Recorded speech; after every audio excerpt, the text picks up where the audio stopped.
How to make chain stitch. It's called chain. In simple crochet, it appears like this.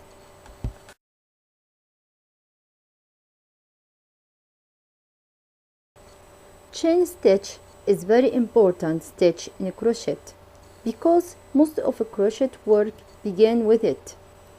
We need it to begin make some crochet works like scarves, hats, and others.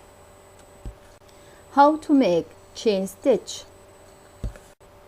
First, we make knot stitch as we learned in previous video.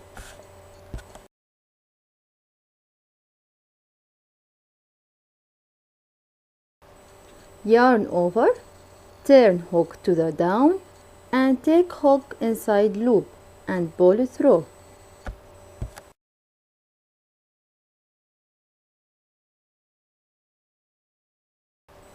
Yarn over, turn hook to the down, and take hook inside loop and pull through.